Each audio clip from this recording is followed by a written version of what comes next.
प्रिय दोस्तों, सूर्य भगवान धरती पर प्रकाश के रूप में जाने जाते हैं।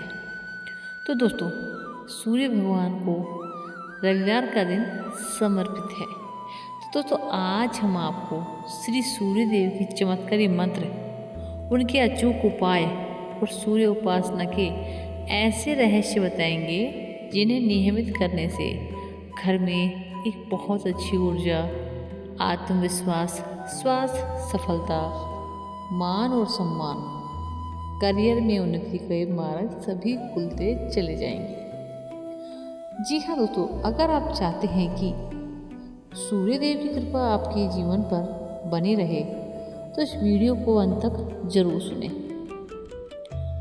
यह सूर्य बीज मंत्र अत्यंत प्रभावशाली माना जाता है। श्रद्धा और नियमित के साथ जप करने से मानसिक शक्ति, तेज ऊर्जा और आत्मबल की वृद्धि होती है। अब जानते हैं सूर्यदेव की पूजा का सही तरीका। सुबह सूर्यदेव के समय स्नान करके तांबे के लोटे में स्वच्छ जल, लाल फूल और थोड़ी सी रोली या कुमकुम मिलाकर सूर्यदेव की अर्घ जरूर दें। दोस्तों, अर्घ देते समय ऊपर दिया गया मंत्र कम से कम 11 या 21 बार 108 बार जप जरूर करें। यानी कि आपको जो वीडियो में आज मंत्र देने वाली हूँ, अर्घ देते समय, सूर्य को जल चढ़ाते समय आप इस मंत्र का जरूर से जरूर जाप कीजिएगा। अगर आप 11, 21 बार 108 बार जाप करते हैं तो आपके जीवन में बहुत ज़्यादा ही खुशियाँ, सूर्यदेव खुद आपको ज़िंदगी में खुशियाँ डाल देंगे। तो दोस्तों, इसके उपरांत अगर आप भी चाहते हैं भगवान सूर्यदेव के आशीर्वाद पाना, तो अगर आप चाहते हैं आपके बच्चों पर, आपके परिवार पर सूर्य भगवान का आशीर्वाद बना रहे, तो कमेंट बॉक्स में प्यारा सा कमेंट जरूर कीजिएगा। यानी कि अगर आप जय सूर्यदेव, जय सूर्यनारायण भगवान लिखते हैं कमेंट बॉक्स में, तो दोस्तों भगवान के चरणों में आप सभी लोगों की हाजिरी लग जाएगी और आप देखेंगे कि भगवान की प्रार्थना बहुत जल्दी स्वीकार करते हैं और आपकी ज़िंदगी में नया उजाला लाते हैं। तो दोस्तों, उजाले के साथ अब बात करने वाले हैं उपाय के बारे में। लेकिन उपाय जानने के लिए इस मंत्र को 108 बार जरूर सुने। लगातार इस मंत्र का जाप सुनते हैं या फिर आप जाप करते हैं और किसी कारण आप जाप करने में असमर्थ हैं, तो दोस्तों आप वीडियो को फ़ोन के माध्यम से आप सुन सकते हैं मंत्र को, और पूरा ज़रूर सुने, बीच में स्किप ना करें। वीडियो को दिल खोल के शेयर करा करें आप, और हाइप का बटन जो आपको दिख रहा है ना, आप उसे ज़रूर दबाया करें, क्योंकि हाइप के बटन दबाने से सभी लोगों तक वीडियो पहुंच जाती है और आप सभी को दुआओं में याद रखा जाता है। तो चलिए दोस्तों, उपाय जान लेते हैं।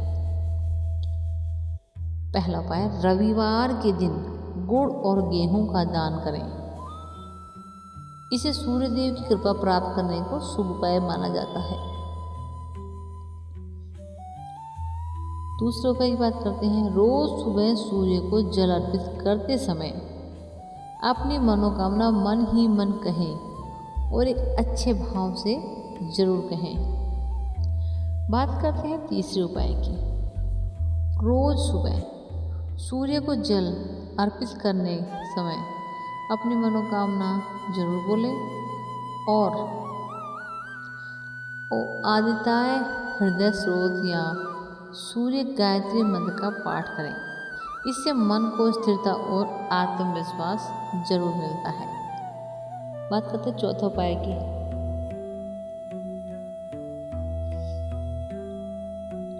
बड़ों का सम्मान जरूर करें और अपने माता पिता तथा गुरुओं का आदर जरूर करें। भारतीय परंपरा में इसे सूर्य तत्व को मजबूत करने वाला श्रेष्ठ आचरण माना जाता है। तो सूर्य देव केवल प्रकाश ही नहीं, बल्कि जीवन में ऊर्जा, सफलता, नेतृत्व, स्वास्थ्य और आत्मविश्वास के प्रतीक हैं। नियमित सूर्य उपासना व्यक्ति के अनुशासन और अच्छे विचार की सोच को प्रेरित करती है।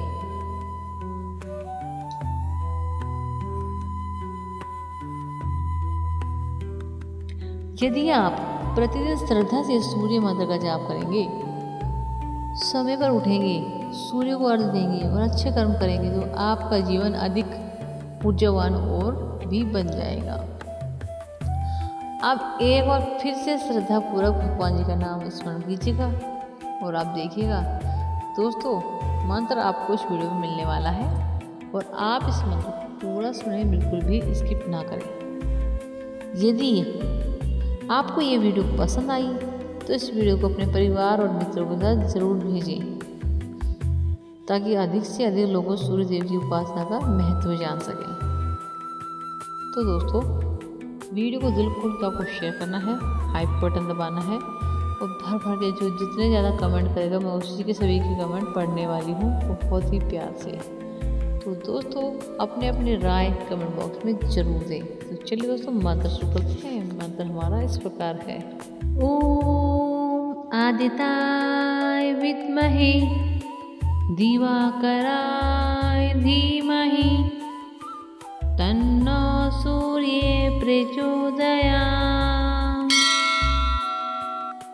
ओम आदित्याय विद्महे दिवाकराय धीमहि तन्नो सूर्ये प्रचोदयात्।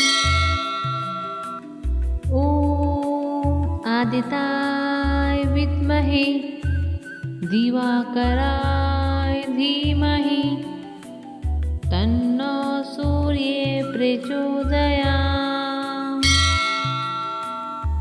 ओम आदित्याय विद्महे दिवाकराय धीमहि तन्नो सूर्ये प्रचोदयात्। ओम आदित्याय विद्महे दिवाकराय धीमहि तन्नो सूर्ये प्रचोदयात्। ओम आदित्याय विद्महे दिवाकराय धीमहि तन्नो सूर्ये प्रचोदयात्। ओम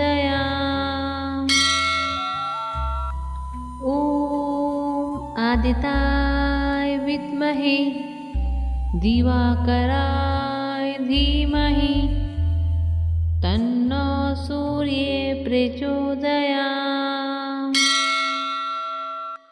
ओम आदित्याय विद्महे दिवाकराय धीमहि तन्नो सूर्ये प्रचोदयात्। ओम आदित्याय विद्महे दिवाकराय धीमहि तन्नो सूर्ये प्रचोदयात्। ओम आदित्याय विद्महे दिवाकराय धीमहि तन्नो सूर्ये प्रचोदयात्। ओम आदित्याय विद्महे दिवाकराय धीमहि तन्नो सूर्ये प्रचोदयात्। ओम आदित्याय विद्महे दिवाकराय धीमहि तन्नो सूर्ये प्रचोदयात्। ओम आदित्याय विद्महे दिवाकराय धीमहि तन्नो सूर्ये प्रचोदयात्। ओम आदित्याय विद्महे दिवाकराय धीमहि तन्नो सूर्ये प्रचोदयात्। ओम आदित्याय विद्महे दिवाकराय धीमहि तन्नो सूर्ये प्रचोदयात्। ॐ आदित्याय विद्महे दिवाकराय धीमहि तन्नो सूर्ये प्रचोदयात्।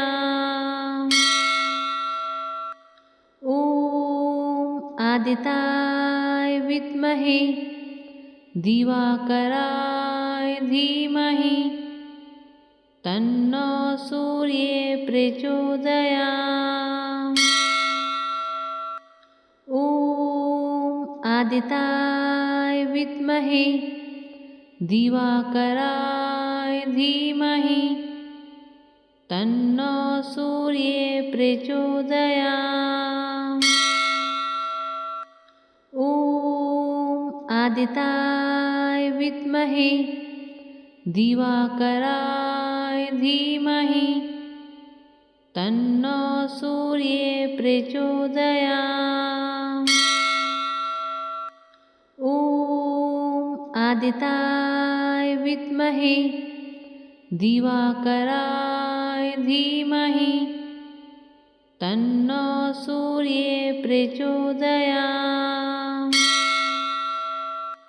ॐ आदित्याय विद्महे दिवाकराय धीमहि तन्नो सूर्ये प्रचोदयात्। ॐ आदित्याय विद्महे दिवाकराय धीमहि तन्नो सूर्ये प्रचोदयात्।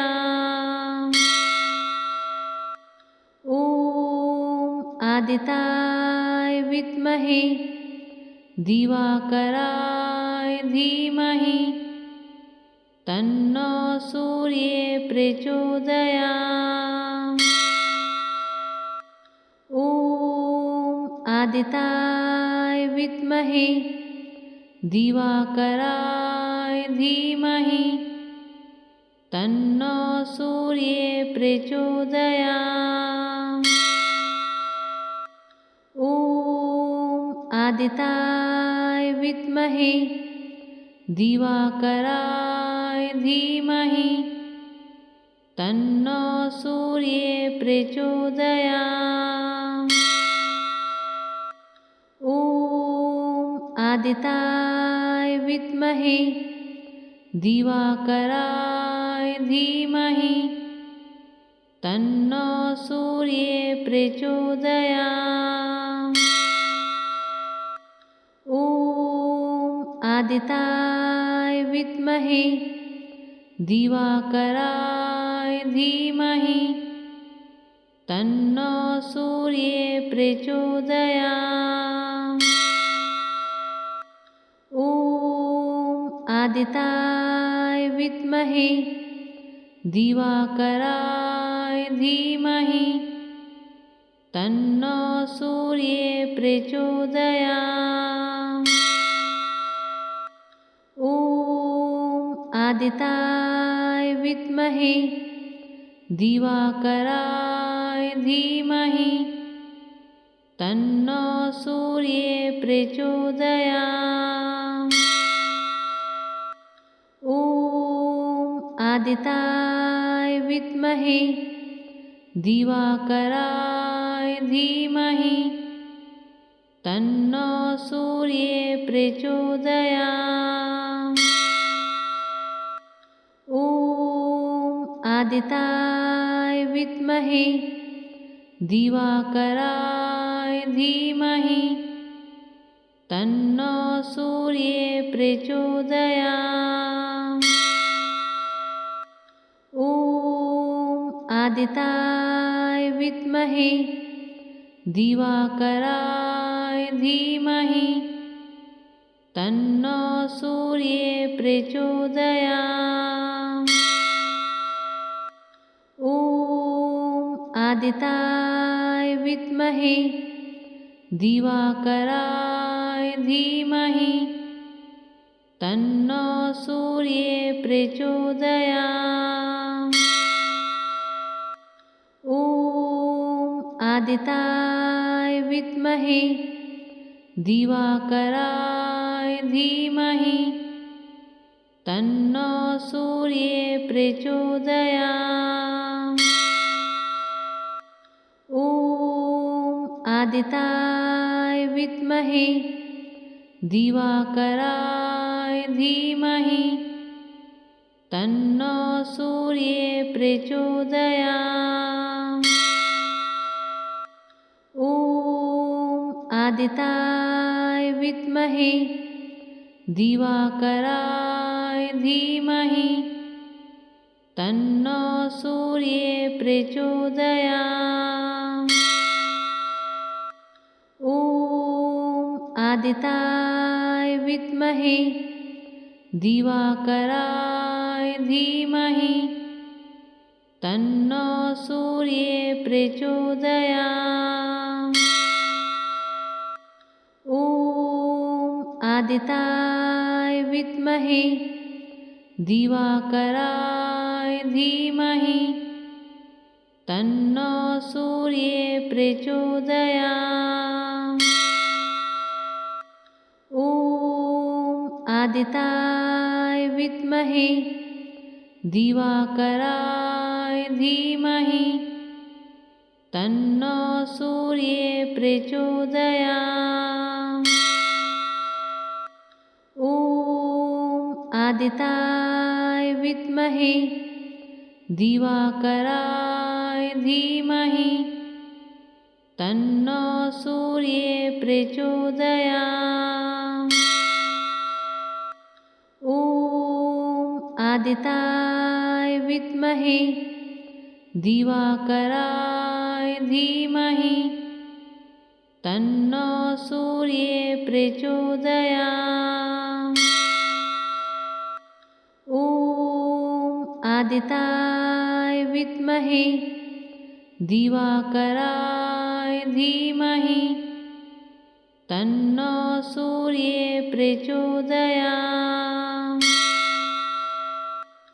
ॐ आदिताय विद्महे दिवाकराय धीमहि तन्नो सूर्ये प्रचोदयात्।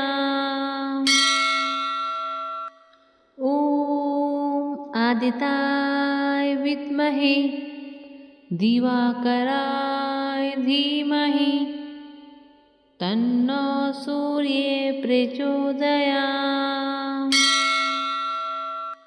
ॐ आदिताय विद्महे दिवाकराय धीमहि तन्नो सूर्ये प्रचोदयात्। ॐ आदिताय विद्महे दिवाकराय धीमहि तन्नो सूर्ये प्रचोदयात्। ॐ आदिताय विद्महे दिवाकराय धीमहि तन्नो सूर्ये प्रचोदयात्। ॐ आदिताय विद्महे दिवाकराय धीमहि तन्नो सूर्ये प्रचोदयात्। ॐ आदिताय विद्महे दिवाकराय धीमहि तन्नो सूर्ये प्रचोदयात्। ॐ आदिताय विद्महे दिवाकराय धीमहि तन्नो सूर्ये प्रचोदयात्। ॐ आदिताय विद्महे दिवाकराय धीमहि तन्नो सूर्ये प्रचोदयात्। ॐ आदिताय विद्महे दिवाकराय धीमहि तन्नो सूर्ये प्रचोदयात्। ॐ आदित्याय विद्महे दिवाकराय धीमहि तन्नो सूर्ये प्रचोदयात्। ॐ आदित्याय विद्महे दिवाकराय धीमहि तन्नो सूर्ये प्रचोदयात्।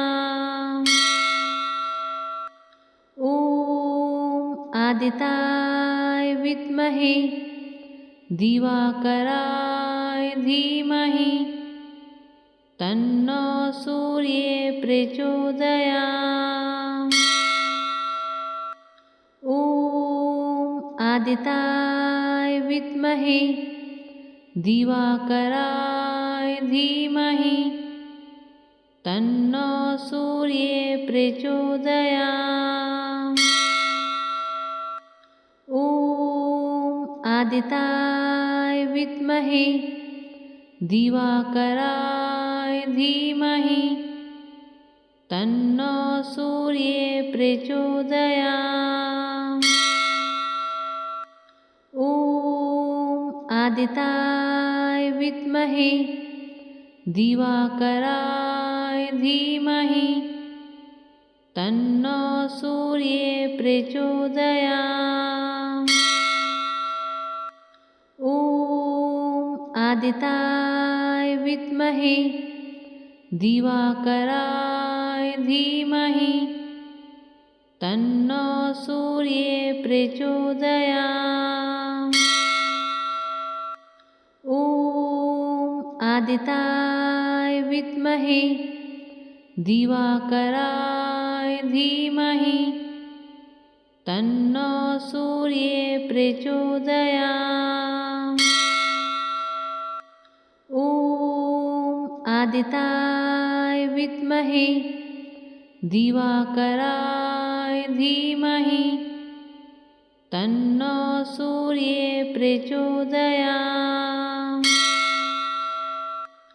ॐ आदित्याय विद्महे दिवाकराय धीमहि तन्नो सूर्ये प्रचोदयात्। ॐ आदित्याय विद्महे दिवाकराय धीमहि तन्नो सूर्ये प्रचोदयात्। ॐ आदित्याय विद्महे दिवाकराय धीमहि तन्नो सूर्ये प्रचोदयात्। ॐ आदित्याय विद्महे दिवाकराय धीमहि तन्नो सूर्ये प्रचोदयात्। ॐ आदित्याय विद्महे दिवाकराय धीमहि तन्नो सूर्ये प्रचोदयात्। ॐ आदित्याय विद्महे दिवाकराय धीमहि तन्नो सूर्ये प्रचोदयात्। ॐ आदित्याय विद्महे दिवाकराय धीमहि तन्नो सूर्ये प्रचोदयात्। ॐ आदित्याय विद्महे दिवाकराय धीमहि तन्नो सूर्ये प्रचोदयात्। ॐ आदित्याय विद्महे दिवाकराय धीमहि तन्नो सूर्ये प्रचोदयात्। ॐ आदिताय विद्महे दिवाकराय धीमहि तन्नो सूर्ये प्रचोदयात्। ॐ आदिताय विद्महे दिवाकराय धीमहि तन्नो सूर्ये प्रचोदयात्। ॐ आदिताय विद्महे दिवाकराय धीमहि तन्नो सूर्ये प्रचोदयात्। ॐ आदिताय विद्महे दिवाकराय धीमहि तन्नो सूर्ये प्रचोदयात्।